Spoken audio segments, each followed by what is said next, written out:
Assalamualaikum warahmatullahi wabarakatuh.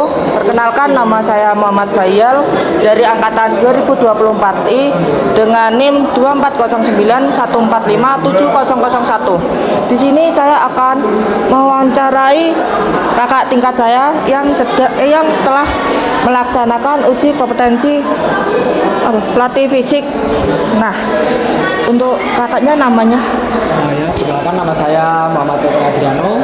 Saya masih aktif di Fakultas Olahraga Fakultas Vokasi.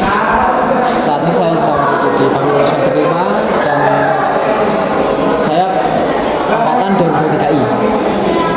Nah, untuk pertanyaan yang pertama, bagaimana perasaan kakak waktu dalam ruangan tadi pada ujian kompetensi? Perasaan saya waktu dalam ruangan ya? Iya.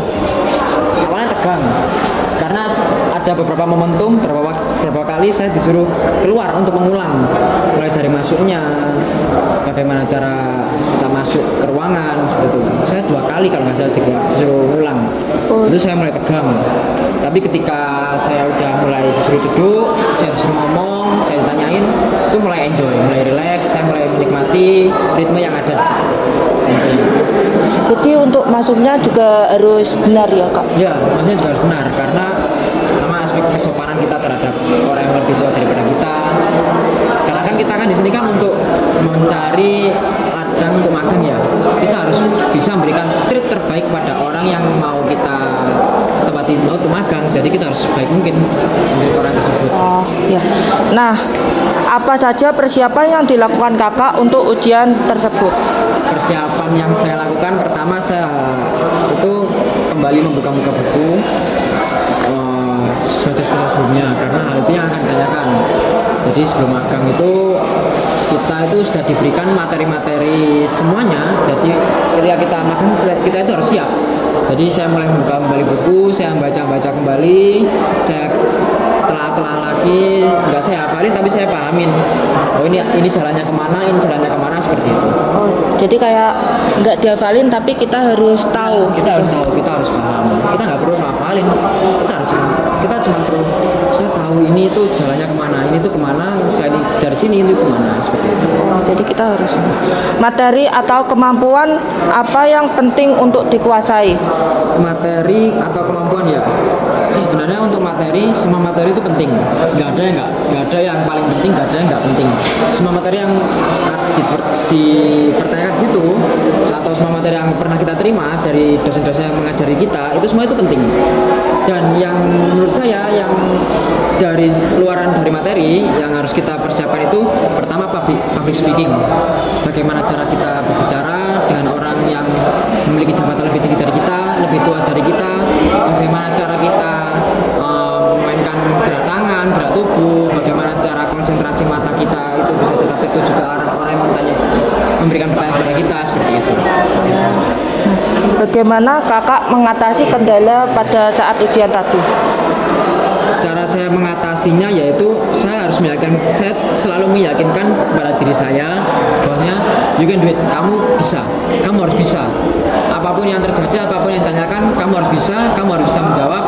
Telaah, jangan asal bilang, dengarkan terlebih dahulu, terima, kemudian baru jawab. Oh, seperti itu. Jadi kita harus memiliki mindset, kita harus bisa gitu. Ya, kalau kita udah bilang aku nggak bisa, wah itu udah krusial, karena berarti otomatis kamu udah meremehkan diri kamu sendiri. Kalau kamu udah meremehkan diri kamu sendiri, berarti kan kamu otomatis udah bisa meremehkan orang lain.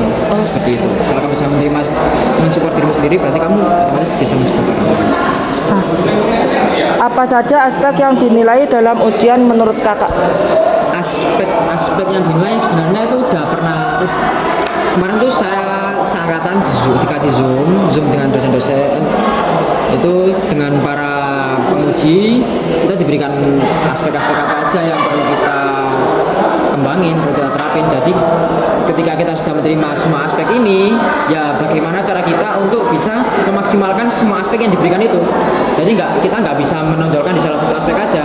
Kalau satu aspek aja, misalnya kita punya 5 aspek nih, tapi kita cuma menonjolkan satu aja, otomatis kan 4 ini nggak bisa, jelek. Kita bakalan jelek di mata orang lain. Tapi kalau kita bisa memaksimalkan kelima-limanya, meskipun nggak 100%, tapi ini misalnya 80, 60, otomatis kan siapapun yang hari ini bisa, cuman perlu di-treat lebih baik lagi seperti itu. Oh, jadi kayak yang mana yang penting itu nggak ada. Jadi kayak semuanya itu Semua sama. itu penting, karena ya itu semua itu nggak ada yang nggak penting. Nah, pelajaran atau kesan apa yang paling berharga dari pengalaman ujian tadi? Kesan atau pengalaman sih menurut saya, karena saya kan nggak pernah berbicara langsung dengan seorang direktur, pelatih fisik ataupun pelatih utama ya.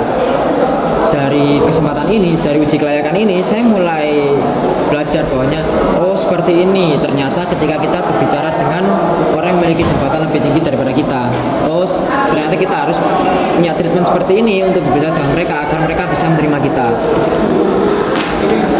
Apa saran kakak untuk kami angkatan 2024 yang belum ikut ujian kompetensi ini? Untuk angkatan 24 yang akan mengikuti ya? Iya. Setelah ini ya, pertama persiapkan diri kalian. Materi-materi kuliah itu jangan cuma didengarkan, tapi juga terapkan. Kalau kalian nggak punya tempat untuk menerapkan, sehingga kalian punya ruang diskusi dengan teman-teman kalian. Jangan pernah memutuskan ilmu ini. Jadi tetap ilmu ini harus tetap berada di jalurnya, jangan pernah hilang. Jadi harus jalannya lurus. Ya harus jalan terus seperti itu. Nah, udah kak, itu aja yang bisa saya wawancarai. Terima kasih untuk yang sudah menonton. Dari saya, bila ada salah kata atau perbuatan saya minta maaf dan wassalamualaikum warahmatullahi wabarakatuh.